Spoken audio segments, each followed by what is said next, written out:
السلام عليكم ورحمة الله وبركاته. الحمد لله رب العالمين والصلاة والسلام على سيدنا محمد وعلى آله وأصحابه أجمعين. أما بعد فأعوذ بالله من الشيطان الرجيم. بسم الله الرحمن الرحيم. وننزل من القرآن ما هو شفاء ورحمة للمؤمنين. وقال تعالى في موضع آخر قل هو للذين آمنوا هدى وشفاء. সম্মানিত ভিউয়ার্স, আমি হাফেজ কারি মোহাম্মদ মনির হোসেন, প্রতিষ্ঠাতা পরিচালক আল কোরআন ইসলামিয়া মাদ্রাসা, কামারখাড়া ১৬ নং, বুড়িচং, কুমিল্লা। আমি আপনাদের সামনে খুবই গুরুত্বপূর্ণ একটি কথা নিয়ে আসছি, যে তথ্যটি আমি মনে করি যে আপনাদের সামনে তুলে ধরা উচিত। কারণ এই তথ্যগুলা অনেক সময় আমরা রোগীদেরকে জিজ্ঞেস করলে রোগীরা খুবই বিব্রতকর অবস্থায় পড়ে যায়, আমাদের কাছে বলতে চাইলেও বলতে পারে না। আবার এমন সময় দেখা যায় অনেক রাকি কিংবা অনেক কবিরাজ এগুলা বলতে পারে না কিংবা বোঝে না, যার জন্য স্পষ্ট করে রোগীর রোগ নির্ণয় করা হয় না, যার জন্য বছরের পর বছর একটা রোগী মানসিক চিন্তায় ভুগতে থাকে। তো বন্ধুরা, আমি থাম্বনেইলেই লিখে দিয়েছি যে যেই লক্ষণ দেখলে আপনারা বুঝবেন যে আপনার আশিক জিনে আক্রান্ত। লক্ষণগুলো কি কি, আমরা কোন কোন লক্ষণগুলো দেখলে বুঝতে পারবো যে আমরা আশিক জিনে আক্রান্ত। আশিক জিনে আক্রান্ত হলে আশিক জিনে আক্রান্ত ব্যক্তি এবং তার পরিবার কি কি পরিস্থিতির মধ্যে আমরা পতিত হতে পারি, এই বিষয়ে আমি খুব সংক্ষেপে আলোচনা করার চেষ্টা করব ইনশাআল্লাহ। আপনারা ভিডিওটি না টেনে সম্পূর্ণ ভিডিওটি মনোযোগ দিয়ে শুনবেন এবং বেশি বেশি করে শেয়ার করে দিবেন, যেন অন্যের কাছে এই ভিডিওটি পৌঁছায়। বন্ধুরা, ১ নাম্বার, আশিক জিনের যিনি রোগী হবেন, বিশেষ করে আশিক জিন মহিলারা হয়, মহিলা রোগী বেশি হয় আশিক জিনের ক্ষেত্রে।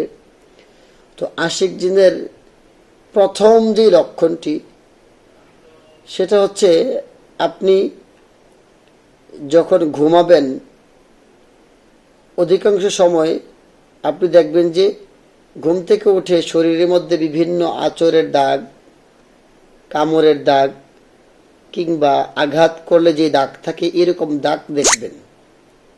কিন্তু দাগ নিয়ে আপনি চিন্তায় থাকেন যে আসলে কিসের দাগ, এগুলা কোথা থেকে আসলো, আমি তো কোনো আঘাত পাই নেই, এই দাগগুলো কোথা থেকে এসেছে, আপনি চিন্তিত থাকবেন। কিন্তু মূলত এই দাগটি সত্যিকার অর্থে আপনি কোনো আঘাতের দাগ নয়, এই দাগটি আপনি ঘুম থেকে উঠছেন ঘাড়ে, বুকে, গলায়, পিঠে কিংবা রানে আপনি দেখতে পাবেন। এটা একটা আশিক জিনের লক্ষণ। তো দ্বিতীয় লক্ষণ হচ্ছে, আপনি যখন একা থাকবেন, মনে করেন একা রান্নাঘরে রান্না করতেছেন কিংবা আপনি গোসলখানায় গোসল করতেছেন কিংবা কোনো কাজে ব্যস্ত আছেন, তখন দেখবেন যে আপনার মনে হবে আপনার পিছনে কেউ আছে, আপনাকে কেউ ফলো করতেছে। হ্যাঁ, সারাক্ষণ আপনাকে কেউ ফলো করতেছে, আপনার কাছে এমনটা মনে হবে, কিন্তু আসলে কেউই নাই এখানে। আপনি পিছন ফিরে দেখবেন যে কেউই নাই। এটা একটা আশিক জিনের লক্ষণ। তৃতীয় লক্ষণ হচ্ছে, আশিক জিনের লক্ষণ তৃতীয়টি হচ্ছে, আপনি যখন ঘুম থেকে উঠবেন আপনি শরীরে প্রচণ্ড ব্যথা অনুভব করবেন এবং দুর্বলতা অনুভব করবেন। এগুলো হলে আমরা বুঝতে পারি না, আমরা তখন ডাক্তারের শরণাপন্ন হই, কিন্তু আসলে আমাদের উচিত এগুলোর জন্য আগে কোনো ভালো রাকির সাথে আমাদের যোগাযোগ করা, পরামর্শ করা যে আমার এমনটা হচ্ছে কেন। ৪ নাম্বার কারণ হচ্ছে, আশিক জিনের যিনি নারী হন কিংবা পুরুষ হন, এই উভয় নারী এবং পুরুষ তাদের স্বামীর কথা সহ্য হয় না কিংবা স্ত্রীর কথা সহ্য হয় না, সব সময় মেজাজ হাই থাকে। তো আপনি অনেক সময় দেখবেন যে আপনার স্বামীকে আপনার কাছে এক এক সময় এক এক রকম কালারে লাগতেছে, আজকে কালো তো কালকে শ্যামবর্ণ। মোট কথা আপনার কাছে আপনার স্বামীকে বিশ্রী লাগতেছে, আপনার স্বামীর কাছে আপনাকে বিশ্রী লাগতেছে। এটা দুইটা কারণে হয়। এই যে বিশ্রী লাগাটা, স্বামী স্ত্রীর অপছন্দটা, এটা দুইটা কারণ হয়। একটা হচ্ছে বিচ্ছেদের জাদু, আর একটা হচ্ছে আশিক জিন। তো আমরা যদি আশিক জিনের মানে এগুলো দেখি, লক্ষ্যগুলো দেখি, আমাদের উচিত কোনো ভালো কোনো রাখির সাথে পরামর্শ করলে বুঝতে পারবো এটা কি জাদু কিংবা আশিক জিন। আবার দেখবেন যে আমরা যখন ঘুমাই, বিশেষ করে নারীদের সাথে একান্তই স্বামী ব্যতীত, স্বামী থাকে না কিন্তু স্ত্রী একা ঘুমাচ্ছে, তো মনে হচ্ছে যে তার সাথে কোনো পুরুষ কিংবা কোনো কিছু তার সাথে একটা সহবাস করতেছে।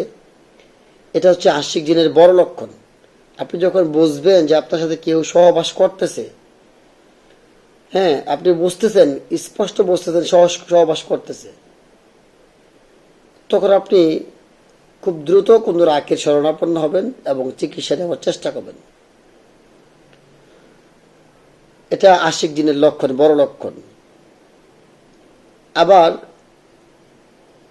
অনেক সময় হয় কি, সরাসরি এমনটা হয় না, স্বপ্নের মাধ্যমে, স্বপ্নদোষ যেটাকে আমরা বলি, এটার মাধ্যমে হয়। তো আমরা নারীরা মনে করি যে এটা স্বপ্নদোষ, এটাকে নিয়ে আমরা তখন বেশি চিন্তিত হই না, তখন ডক্টরের শরণাপন্ন হই।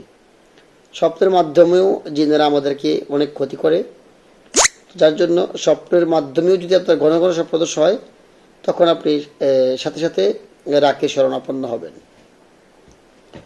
আবার আপনি যখন দেখবেন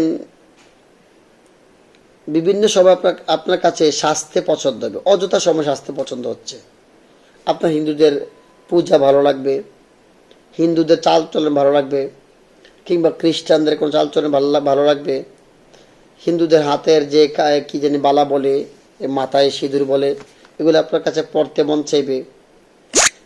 এগুলা যদি আপনি দেখেন এমনটা আপনার সাথে হচ্ছে, আপনি সাথে সাথে কোনো রাখি শরণাপন্ন হবেন, দেখবেন যে আপনার সাথে আশিক জিনের কোনো একটা যোগাযোগ হচ্ছে। আবার দেখবেন আপনি যখন আপনার এই জিনিসটা পছন্দ না, আপনি আগে এমনটা হয় নাই কখনো, কিন্তু এখন আপনার কাছে অতিরিক্ত চাহিদা বেড়ে গেছে এই জিনিস সম্পর্কে, আপনাকে এটা লাগবেই, এটা অতিরিক্ত লাগবে, আপনার দৈনিক লাগবে। এই জিনিসটা কি বিভিন্ন রকমের হতে পারে, বিভিন্ন রকমের চাওয়া হতে পারে, মানে যেটা আপনার পছন্দ না কিন্তু ওইটাই আপনার মাঝে এখন বেশি বিদ্যমান। তো আমাদের উচিত এগুলোর জন্য রাকে শরণাপন্ন হওয়া। আমি বিশেষ করে স্বামীদেরকে বলবো যে ভাই, আপনার স্ত্রী যদি এমন রোগে আক্রান্ত হয়, আপনাকে রাতে সহবাস করতে দিবে না, আপনার কাছে সে যাইতে চাইবে না, আপনার কাছে যাইতে চাওয়াটা সে অনীহা প্রকাশ করবে, দুর্বলতা প্রকাশ করবে। এতে করে আপনি ক্ষান্ত না হয়ে, মানে রাগাক্রান্ত না হয়ে, আপনি অবশ্যই যদি ভালো স্বামী হন, অবশ্যই ভালো কোনো রাখি দ্বারা আপনি আপনার স্ত্রীকে ট্রিটমেন্ট করাবেন। তারপর আশা করি আপনাদের দাম্পত্য জীবন সুখময় হবে ইনশাআল্লাহ।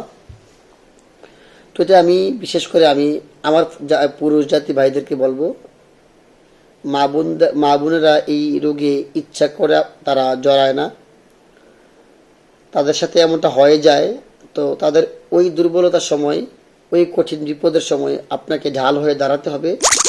আপনি তাদের পাশে দাঁড়াবেন এবং তাদেরকে কোনো রাখি দ্বারা চিকিৎসা করাবেন, ইনশাআল্লাহ ভালো ফলাফল পাবেন। এবং আপনারা চেষ্টা করবেন এই যে আমি লক্ষণগুলো বলেছি, যে লক্ষণগুলো বলেছি, আপনাকে এই সহবাসে অনীহা প্রকাশ করতেছে, মাথা সবসময় হাই থাকে, মেজাজ হাই থাকে, হ্যাঁ, এগুলা যদি দেখে যে সে একা রুমে পছন্দ করে থাকতে, ঠান্ডা নীরব, মানে নীরব, যেখানে কথাবার্তা বেশি পছন্দ না, এমনটা যদি আপনি দেখেন, কিংবা সংসার স্বামী কোনো কিছুই ভালো লাগে না, তো এমনটা হলে ঝগড়া না করে, তার উপর সরাসরি দোষারোপ না করে আমরা চেষ্টা করব আমরা আমাদের এই বিষয়গুলা কোনো রাখির সাথে তুলে ধরা। তখন রাখি আপনাকে পরামর্শ দিবে, আপনি যখন তার সাথে ঢাল হয়ে থাকবেন, ইনশাআল্লাহ একদিন না একদিন আল্লাহ পাক আপনার স্ত্রীকে পরিপূর্ণ সুস্থতা দান করবেন। তো আমি যে কথাগুলো বললাম বন্ধুরা, আমি আশা করি আপনারা এই কথাগুলো যারা বলতে পারেন না, না বলা কথাগুলো বলতে পারেন না, এই ভিডিওটা যারা দেখবেন অবশ্যই একটা লাইক, একটা কমেন্ট এবং আমার ইউটিউবে সাবস্ক্রাইব করে রাখবেন এবং বেশি বেশি করে শেয়ার করবেন যেন মানুষ বেশি বেশি জানতে পারে। কারণ এই কথাগুলো আসলে বলার মতো না, কারণ আপনার সাথে সহবাস হচ্ছে, আপনার শরীরে দাগ পড়তেছে, আপনি ওদের অযথা অবাস্তব জিনিসগুলো আপনি পছন্দ করতেছেন, এগুলো তো বলার কথা না। তো এগুলো আমি এই কারণে আজকে শেয়ার করলাম। আশা করি আপনারা এটা জেনে উপকৃত হবেন ইনশাআল্লাহ। সকলের সুস্বাস্থ্য কামনা করে আমি আজকের মতো এখানে বিদায় নিচ্ছি। আসসালামু আলাইকুম ওয়া রাহমাতুল্লাহি তাআলা ওয়া বারাকাতুহু।